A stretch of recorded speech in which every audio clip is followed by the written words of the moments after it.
उद्धव ठाकरे ने महाराष्ट्र के मुख्यमंत्री के रूप में अपना इस्तीफा राज्य के राज्यपाल भगत सिंह कोश्यारी को राजभवन में सौंप दिया है।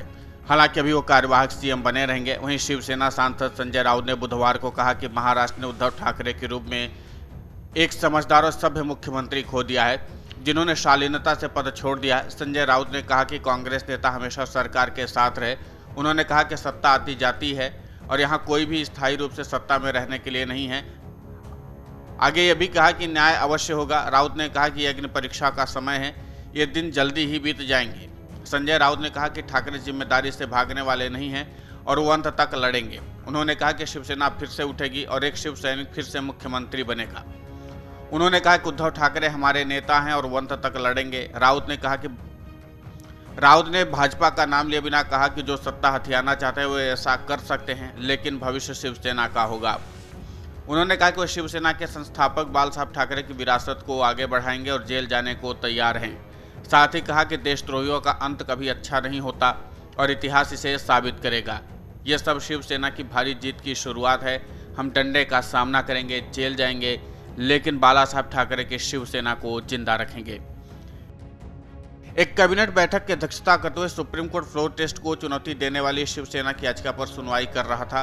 ठाकरे ने शाम को कहा था कि उन्हें उनके ही लोगों ने धोखा दिया है। इस पर राउत ने कहा कि ठाकरे की टिप्पणियों से उनकी आंखों में आंसू आ गए।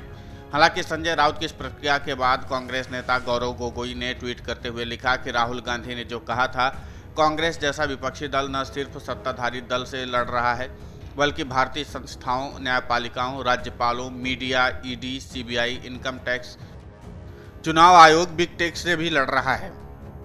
महाराष्ट्र में जो हुआ वो एक उदाहरण बनकर सामने आया है। वहीं उद्धव ठाकरे के इस्तीफे के बाद महाराष्ट्र के प्रभारी सीटी रवि ने ट्वीट करते हुए लिखा, कर्म किसी को नहीं छोड़ता है। उन्होंने अपने इस ट्वीट में पालघर में हुई साधु की लिंचिंग वाली तस्वीर को साझा किया है। वहीं बीजेपी के सचिव और आईटी विभाग के प्रमुख अमित मालवीय ने ट्वीट कर लिखा, बाला साहब ऐसे व्यक्ति थे जो सत्ता में न रहते हुए भी सरकारों को निमंत्रित कर सकते थे। वहीं उनके पुत्र अपनी ही पार्टी में नियंत्रण नहीं रख सके, वो भी सत्ता में रहते हुए। अब कुल मिलाकर जहां उद्धव ठाकरे को लेकर नेताओं की अलग अलग प्रतिक्रियाएं आ रही हैं, जहां एक तरफ भारतीय जनता पार्टी के नेता उद्धव ठाकरे पर निशाना साध रहे हैं, वहीं कांग्रेस और एनसीपी के तरफ से बीजेपी के ऊपर कई तरह के आरोप लगाए जा रहे हैं। लेकिन अब उद्धव ठाकरे के इस्तीफे के बाद भारतीय जनता पार्टी महाराष्ट्र में सरकार बनाने की कवायद में जुट गई है और इसके लिए बीजेपी को राज्यपाल के तरफ से निमंत्रण मिलने का इंतजार है। और जैसे ही महाराष्ट्र के राज्यपाल भगत सिंह कोश्यारी बीजेपी को सरकार बनाने का निमंत्रण देंगे, तो ये माना जा रहा है कि शिवसेना के बागी विधायकों के समर्थन से महाराष्ट्र में बीजेपी देवेंद्र फडणवीस के नेतृत्व में अपनी सरकार बनाएगी और इसके साथ ही एकनाथ शिंदे को नया डिप्टी सीएम महाराष्ट्र का बनाया जाएगा। अब देखने लायक बात यह होगी कि यह सरकार बनाने की औपचारिकताएं कब तक पूरी हो पाती हैं। हालांकि माना यह जा रहा है कि आज जैसे ही राज्यपाल बीजेपी को सबसे बड़ी पार्टी होने के नाते से निमंत्रण देंगे, उसके बाद 1 जुलाई को देवेंद्र फडणवीस मुख्यमंत्री पद की पद और गोपनीयता की शपथ ले लेंगे। Video desk amarujala.com।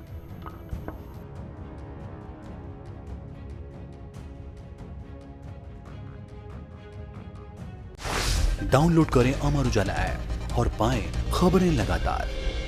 अगर आप ये वीडियो YouTube पर देख रहे हैं तो हमारे चैनल को सब्सक्राइब करें और बेल आइकन को दबाना ना भूलें। अगर आप Facebook पर ये वीडियो देख रहे हैं तो हमारे पेज को लाइक करें।